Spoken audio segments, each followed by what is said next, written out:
안녕하세요. 담백한 대출의 박순호 팀장입니다. 오늘은 아파트 청약시, 예를 들어 5억짜리 아파트 청약시 내 돈이 얼마나 들어갔는지 계약금, 중도금, 잔금까지의 그 과정을 상세하게 설명드려보도록 하겠습니다. 오늘 영상을 보신다면 청약에 대해서 완벽하게 이해하실 수 있을 거고요. 10%의 계약금만 있으시더라도 청약을 통해 내 집 마련을 하실 수도 있을 겁니다. 청약 시에 가장 많이들 착각하시는 부분이 바로 5억짜리 분양가 주택 청약을 들려면 내 돈이 한 2, 3억 정도는 있어야 되는 거 아닌가요? 이런 질문을 많이 해주시는데요. 그것은 맞는 말씀이 아니고요. 생각보다 처음에 들어가는 계약금 10%인 5천만 원만 있더라도 청약에 충분히 지원을 해볼 수가 있고, 잔금 대출 시에 소득 요건만 맞으신다면 오히려 처음에 잔압한 계약금 5천만 원에 대해서 일부를 돌려받고 잔금 대출을 통해 분양가 전액이 대출이 가능한 경우도 있습니다. 때문에 청약에 대해서 정확한 정보를 알고 계시면 적극적으로 본인 자금 계획에 맞춰서 내 집 마련을 하실 수 있을 겁니다. 그러면 본격적으로 화면 보면서 설명드려보도록 하겠습니다. 5억 아파트 청약 시 진행 순서에 대해 말씀을 드릴 텐데요. 예시를 위해서 5억이라는 아파트로 예시를 들어보도록 하겠습니다. 진행 순서는 계약금 납부 약 10%, 중도금 60%, 마지막으로 잔금 30%의 대출을 받으면서 마무리하게 되어 있습니다. 청약 당첨을 하게 되시면 우선 한 달 이내에 분양가의 10%인 계약금을 납입하시고 6번에 나눠서 2, 3년 동안 중도금을 납입하신 이후에 마지막에 잔금 대출을 받아 취등록세 등을 납부하게 되시면 되는데요. 설명 계약금부터 드려보도록 하겠습니다. 계약금은 분양가 5억일 때 약 10%가 들어가게 됩니다. 그렇기 때문에 5천만 원의 계약금이 필요하신데요. 한 달 내에 납부할 10%를 미리 준비해 놓는 게 좋으시고요. 자기 자본금이 있으시다면 자기 자본으로, 없으시다면 신용대출을 이용하시거나 아니면 보유하신 주식을 매도하시거나, 마지막으로는 부모님 찬스라 그러죠. 가족분들에게 돈을 빌려서 계약금을 마련하시는 방법도 있겠습니다. 다음은 중도금 대출인데요. 중도금은 분양가의 60% 정도 납부하게 되어 있고요. 입주 전까지 2년에서 3년 정도가 대부분 걸리게 됩니다. 대략적으로 5개월에서 6개월마다 한 번씩 납부를 하게 되어 있습니다. 10%씩 6번에 걸쳐서 납부하게 되어 있고요. 중도금 대출 60%는 대부분 대출로 해결이 가능합니다. 기존의 분양가 9억, 12억 등의 중도금 대출 규제 요건이 있었는데요. 지금은 그런 기준이 폐지되었기 때문에 중도금 대출은 대부분 대출로 진행이 가능합니다. 여기서 핵심은 중도금 대출은 DSR 요건을 필수로 보고 있지 않기 때문에 소득이 낮더라도 전액 대출이 가능하다는 장점이 있습니다. 예를 들어서 소득이 낮은 주부분이시라든지 일반인 분들이라도 중도금 대출 60%에 대해서는 웬만해서 신용 점수나 등급에 큰 이상이 없으신 분이라면 전액이 대부분 대출 가능합니다. 다음은 잔금 대출인데요. 잔금 대출은 잔금 시기, 입주 기간 2, 3개월 안에 이루어지게 되어 있습니다. 잔금 대출의 경우에는 5억의 아파트일 때 1억 5천만 원만 받는 것이 아니고요. 보통 중도금 대출 60%를 받았던 이 3억에 대해서 잔금 대출 최대 한도를 받아서 이 3억을 갚으시고 추가로 플러스 알파 대출을 받는다고 보시면 됩니다. 예를 들어서 5억 아파트의 감정가가 7억 정도가 나왔다고 예를 들자면 70%의 대출이 가능하다고 하면 77에 49, 4억 9천이 대출이 가능하실 텐데요. 이렇게 잔금 시에 최대한도 70% 대출을 받아서 중도금 대출을 갚으시고 잔금까지 완료한다고 생각하시면 되겠습니다. 여기서 중요한 팁을 드리면 잔금 시에는 보통 감정평가를 진행하게 되어 있는데요. 인근 부동산과 비교해서 감정평가를 내기 때문에 신축 아파트의 경우 감정가가 높게 나오는 편입니다. 예를 들어 분양가 5억의 아파트를 분양받아 감정가가 7억인 경우라면은 4억 9천까지도 대출이 가능하신데요. 기존에 5천만 원 계약금을 내놓으셨기 때문에 기존에 내놨던 계약금에서 4천만 원을 오히려 내 돈을 돌려받으실 수도 있습니다. 따라서 생각보다 DSR 소득 요건만 맞아서 잔금 대출을 크게 받으실 수 있다면 계약금 10%만 처음에 넣어놓고 잔금까지 마무리하실 수가 있습니다. 잔금 같은 경우에는 보통 집단 대출로 이루어지게 되고요. 금융사별 금리 요건, 고정금리, 변동금리, 부수거래, 대출 기간, 그리고 1금융권 DSR 40%, 보험사 DSR 50% 소득 요건, 그리고 이자만 낼 수 있는 거치 기간 등이 금융사별로 다르기 때문에 본인에게 가장 유리한 집단대출을 받으시는 것을 추천드립니다. 잔금대출 최대 한도를 받기 위해서는 DSR이라는 요건을 고려해야 되는데요. 중도금 대출까지에는 웬만한 분들이 모두 대출이 나왔지만 잔금대출 시에는 DSR 소득 요건을 필수로 보게 되어 있습니다. 이러한 DSR, DTI 요건 같은 경우에는 연소득 금액에 따라 한도가 정해지기 때문에 본인의 연소득이 가장 중요하게 됩니다. 예를 들어 볼 텐데요. 보통 4% 대출 만기 30년을 잡았을 때 연소득의 DSR 40%, 1금융권이죠. 연소득 DSR 40%를 적용하게 된다면 마이너스 통장, 신용대출 등 기대출이 아무것도 없었을 때 DSR 40% 요건이라면 연소득의 7배가 나온다고 대략적으로 계산하시면 됩니다.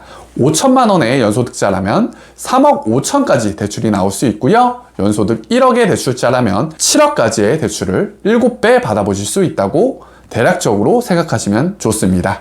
반면에 DTI 60% 요건과 같은 경우에는 본인의 연소득의 대략적으로 10배 정도 나온다고 생각하시면 될 것 같습니다. 매매 잔금, 잔금 대출 시에는 DSR 요건을 필수로 충족해야 되고요. 생애 최초 같은 경우에는 9억 이하 아파트에 대해서 LTV 80%, DTI 60%로 완화 적용되니 생애 최초이신 분들은 완화 적용된 DTI 요건을 꼭 확인해 보시길 바랍니다. 다음으로는 표를 보면서 분양가 5억짜리 아파트에 대한 설명을 드릴 텐데요. 분양가 5억짜리 아파트 감정가 7억이 나왔을 때입니다. 이 표만 보시면 자금 계획을 한눈에 살펴보실 수 있을 겁니다. 일단은 처음 설명드렸던 계약금은 10% 들어가게 되어 있습니다. 5천만 원 정도는 자기 납부 금액으로 납부를 해 주셔야 되고요. 이후에 중도금은 전액 대출을 받아서 3억을 완료해 주시고 잔금 시에는 30% 1억 5천을 받으시면 되는데요. 여기서 중요한 건 잔금 대출은 감정가의 70% 정도 최대 한도의 대출을 받아서 중도금을 상환하시고 완료가 된다는 점입니다. 해당 아파트가 감정가가 7억이 나왔다면 잔금 대출은 70%, 77에 49, 4억 9천까지 대출이 가능하고요. 기존에 5천만 원을 계약금으로 넣어놨기 때문에 본인이 필요한 대출 5억에 대해서는 1천만 원만 더 필요하실 겁니다. 따라서 4억 9천이 대출이 나오신다면 오히려 4천만 원을 돌려받으실 수가 있고요. 돌려받은 4천만 원으로 잔금 시에 추가로 필요한 취등록세, 중도금 대출 이자, 옵션 비용 등에 활용을 하시면 잔금까지 본인의 계약금 10%인 5천만 원만 가지고 해당 5억짜리 분양가의 아파트를 매수하실 수도 있을 겁니다. 보통은 입주 시기에 3가지의 선택사항이 있습니다. 대출을 받아 잔금을 치르시고 실입주를 하시거나 월세를 주시거나 전세를 주실 수 있는데요. 실입주 같은 경우에는 아까 설명드렸다시피 소득 요건, DSR 요건만 맞는다면 대출을 받아 마무리를 하시면 되겠고요. 여기서 앞에 설명드렸던 꿀팁인 DSR 40 몇 배까지 대출이 나오나요? 7배까지 대출이 나오죠. DSR 40% 요건으로 보자면 연봉이 7천만 원이신 분들은 기대출이 없다면 이 4억 9천 대출을 전액 받아보실 수 있을 겁니다. 이렇게 쉽게 계산을 해보실 수 있을 거고요. 연봉이 7천만 원이 안 되시는 분이라면 최대 한도인 4억 9천까지 대출이 나오지 않기 때문에 미리미리 사전에 자금 계획을 세워보시는 것을 추천드립니다. 다음으로는 월세와 같은 경우에는 선순위 최대 한도 대출을 받고서도 다음 세입자가 들어올 수가 있습니다. 월세 세입자가 소액의 세입자 보증금에 대해서 최우선 변제가 가능하기 때문에 선순위 대출을 받고 월세를 놓으실 수도 있을 것 같고요. 마지막으로 전세와 같은 경우에는 전세가 4억으로 예상이 된다면 이제 5억의 분양가에 대해서 4억의 전세를 마주고 1억이 필요하시겠죠. 기존에 5천만 원 계약금을 내놨기 때문에 추가로 내 돈 5천만 원이 있다면 전세 4억과 합쳐서 잔금을 치르실 수 있을 겁니다. 제가 오늘 설명드린 내용의 핵심 팁은 계약금 10%입니다.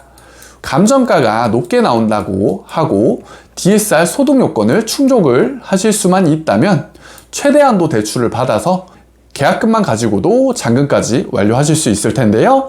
이러한 부분에 대해서 숙지하시고 적극적으로 청약에 도전해 보시길 바랍니다. 그리고 많은 분들이 잔금 대출에 대해서는 받아본 적이 없기 때문에 어떻게 대출을 받을 수 있을지 고민을 많이 하십니다. 하지만 잔금 시기에는 은행에서 나와서 집단 대출로 진행을 하게 되어 있고요. 상담을 자세히 해주기 때문에 그렇게 크게 걱정하지 않으셔도 됩니다. 보통 DSR 요건 같은 경우에는 1금융권 40%에서 보험사나 2금융권, 새마을금고, 신협 등 같은 경우에는 50% 요건을 받을 수가 있고요. 기대출이 아무것도 없었을 때 연소득의 7배까지 대출이 가능하다고 보시면 되고, DSR 50% 요건이면 대략 연소득의 8배까지 가능하다고 대략 계산하실 수가 있습니다. 또한 금리 같은 경우에는 본인의 판단에 따라서 고정금리나 변동금리를 선택하시면 좋겠고요. 대출 기간 그리고 거치 기간도 30년에서 최장 40년, 그리고 젊은 분들이라면 50년까지도 가능한 금융사가 있을 수 있고, 이자만 내는 거치 기간도 선택이 가능하니 이런 부분도 본인의 자금 계획에 따라서 가장 유리한 금융사를 선택하시면 될 것 같습니다. 마지막으로는 잔금 대출 상담을 모두 받았는데도 소득 요건, DSR에 걸리셔서 최대한도 대출을 받더라도 잔금이 부족하신 분들이 있을 수 있습니다. 이렇게 잔금 대출을 받아도 한도가 부족할 때는 어떻게 해야 될까요?